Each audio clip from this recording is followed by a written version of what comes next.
దిక్కుమాలిన సిగ్గులేని గవర్నమెంట్ కి నేను ఒకటే చెప్దాం అనుకుంటున్నా, ఏదైతే ప్రభుత్వం హామీలు ఇచ్చిందో హామీలు నెరవేర్చడం వీళ్ళకి చేత కాదు. ఈరోజు బుర్రా వెంకటేశం గారు గుర్తుపెట్టుకోవాలి. ఈరోజు 3 సార్లు డీజీపీలు మారుతారు, కానీ ఇదే పోలీస్ విద్యార్థులు ఈ అభ్యర్థులకు మాత్రం ఎటువంటి న్యాయం జరగట్లేదు. ఈరోజు మేధావులు ఎవరైతే మేధావులు ఉన్నారో సోకాల్ మేధావులను అడుగుతున్నాను, మీ కళ్ళేమైనా కాకులు ఎత్తుకొని పోయాయా అని అడుగుతున్నాను నేను.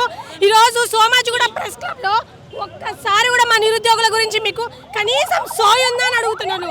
సోయి లేని మీరు ఈరోజు ఏది పడితే దాని గురించి మాట్లాడుతున్నారు.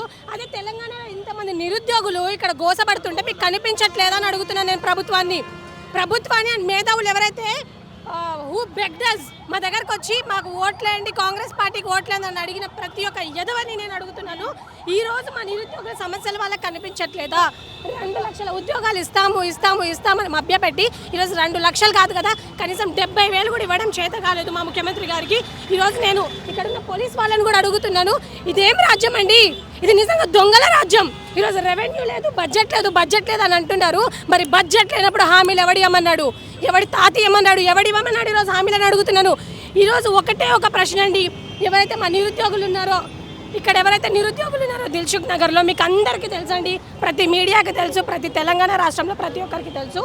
ఈరోజు వీళ్ళందరూ 5 రూపాయల భోజనం తిని బతుకుతున్నారు. ఇక్కడ 5 రూపాయల భోజనం కూడా కష్టమేనండి. నన్ను అడిగితే ప్రతి ఒక్కరు ఎంత గోసపడుతున్నారో మాకు తెలుసు. ఈరోజు సిగ్గులేని దిక్కుమాలిన ప్రభుత్వం ఒకటే ఆలోచించాలి, ఒకటే దాని గురించి ఫోకస్ చేయాలి. అవును, నేను హోమ్ మినిస్టర్ గారికి ఒకటే చెప్తున్నాను, హోమ్ మినిస్టర్ గారు if you don't know your job, అదే చెప్తున్నాను. ఈరోజు హోమ్ మినిస్టర్ గారికి మరియు ఎడ్యుకేషన్ మినిస్ట్రీని ఎవరైతే ఆయన దగ్గర పెట్టుకున్నారో ఆయనకు నేను ఒకటే విషయం చెప్తాం అనుకుంటున్నాను. Sir, if you don't know how to work, if you don't know how to do the administration, మీరు మా దగ్గరికి రండి, మేము నేర్పిస్తాము. అంతేగాని ఇలా నిరుద్యోగుల మీద ఎవడైనా కేసులు వేస్తాడా? అవును, ఇంతకు ముందు గత ప్రభుత్వం మీరు చూసుకున్నట్టయితే 2 సంవత్సరాలకు ఒకసారి కనీసం 10,000, 20,000, 18,000 పోస్టులు ఇచ్చిందండి. ఈరోజు 5,000 పోస్టులు ఇస్తే ఆల్రెడీ ఈ హైదరాబాద్లో ఉన్న పక్క హైదరాబాద్లో ఉన్న వాళ్ళకే 2,000 పోస్టులు వెళ్ళిపోతాయి. మిగతా 3,000 పోస్టులలో 33% రిజర్వేషన్ వచ్చి ఉమెన్ బెనిఫిట్ అవుతారు. మరి మిగతా నిరుద్యోగుల పరిస్థితి ఏంది అని అడుగుతున్నాను నేను. ఈరోజు రేవంత్ రెడ్డి గారు 14,000, 20,000 ఖాళీలు ఉన్నాయని అన్నారు కదా. 20,000 ఖాళీలు ఉన్నప్పుడు మీరు భర్తీ చేయడానికి మీకు నొప్పేంటి అని అడుగుతున్నాం మేము. ఈరోజు ఒకటే ప్రభుత్వాన్ని, నా నిరుద్యోగుల సోదరులు ఇక్కడ ఎవరైతే ఉన్నారో దిల్సుఖ్ నగర్, ఉస్మానియా యూనివర్సిటీలో ఉన్న ప్రతి ఒక్క సోదరుడు, ప్రతి ఒక్క సోదరిమని వీళ్ళ తరపున నేను ఒకటే అడుగుతున్నాను, ఒకటే ప్రశ్నిస్తున్నాను. ఏవైతే హామీలు ప్రభుత్వం ఇచ్చిందో, నేను పోలీస్ వ్యవస్థని కూడా ఒకటే కోరుకుంటున్నాను. మీరు మీ జాబ్ మర్చిపోయి వ్యవహరిస్తున్నారు. ఈరోజు this is a democratic country. తెలంగాణలో డెమోక్రసీ ఎటు పోతుందని అడుగుతున్నాను.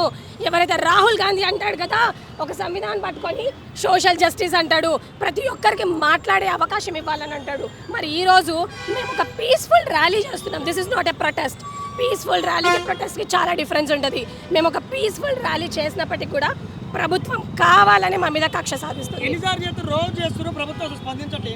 స్పందించాలనే చేస్తున్నాం. అది అడుగుతున్నాను ఈరోజు అదే అడుగుతున్నాను. ఈరోజు మేధావుల ముసుగులో, జర్నలిజం ముసుగులో ఉన్న తులసి చందు, మరియు మేధావుల ముసుగులో ఉన్న ఆకునూరి మురళి గారు, ఇంకా మొన్న ఎవరో ఉన్నారు కదండి మన వాళ్ళందరూ, ప్రతి ఒక్కరు వాళ్ళ కళ్ళు కాకులెత్తుకుపోయాయని అడుగుతున్నాను. ఈ నిరుద్యోగులు ఇంత గోసపడుతుంటే పిచ్చకి సోమాజిగూడ ప్రెస్ క్లబ్లో మీరు ఏది పడితే దాని గురించి మాట్లాడుతున్నారు. ఈరోజు విద్యా వ్యవస్థ గురించి మాట్లాడుతున్నారు. ఇంత చదువుకొని మేము రోడ్లకి జాబుల కోసం అడుగుతున్నాము, మరి మా గురించి ఎవడు మాట్లాడతాడు? ఈరోజు మీరే కదా అయ్యా అమ్మ అని వచ్చి మా కాళ్ళు పట్టుకొని కాంగ్రెస్ పార్టీ కోటయించారు. ఈరోజు ఎటు పోయారని అడుగుతున్నారు. కేసీఆర్ని కేటీఆర్ని దింపితే మీ అందరికీ ఉద్యోగాలు వస్తాయని అన్నారు.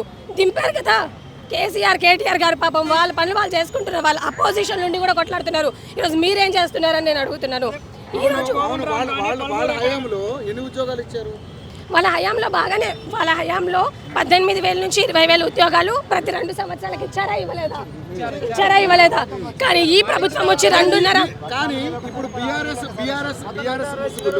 బీఆర్ఎస్ ప్రేరేపిస్తే మీరు పేటీఎం బ్యాచ్ అయ్యి ఫేక్ ఉద్యమాలు చేస్తున్నారు, ఫేక్ ర్యాలీలు చేస్తున్నారు. తెలివి లేని వాళ్ళు, పనికి మాలిన వాళ్ళు ఏది పడితే అది మాట్లాడతారు. మేము వాటి గురించి పట్టించుకోము.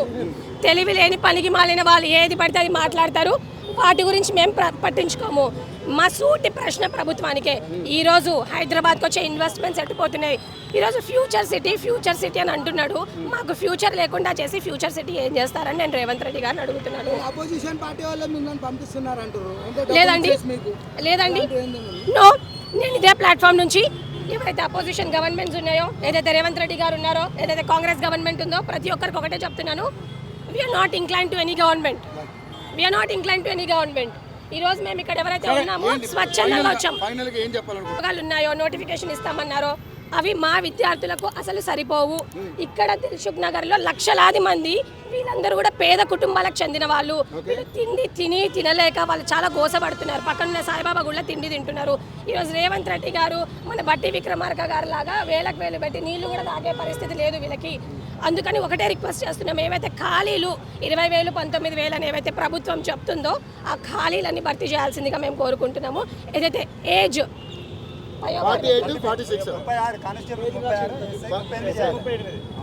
ఇది మా ఒక్క డిమాండే కాదు, యావత్ తెలంగాణలో ఉండే ప్రతి ఒక్క నిరుద్యోగ డిమాండ్ ఇది. అది ఇచ్చే వరకు మా పోరాటం ఆగదు. ప్రభుత్వం దిగకపోతే మా పోరాటం ఆగదండి. చెప్తున్నాం కదా, ఇవే రోడ్లు బ్లాక్ చేస్తాము. ఇప్పుడు మీరు ఓన్లీ దిల్సుఖ్ నగర్ చూస్తున్నారు, ప్రతి జిల్లాలో అయితే అవుతుంది. ఇంకా రేవంత్ రెడ్డి గారికి నేను ఒకటే చెప్తున్నాను, ఏదో 10 సంవత్సరాల వరకు నా గవర్నమెంట్ వస్తుంది అని చాలా ధీమాగా ఉన్నారు కదా ఆయన. నీ గవర్నమెంట్ అత్తా పతా లేకుండా వెళ్ళిపోతుంది తెలంగాణలో, అది గుర్తు పెట్టుకోవాలి రేవంత్ రెడ్డి గారు అని అంటున్నాను.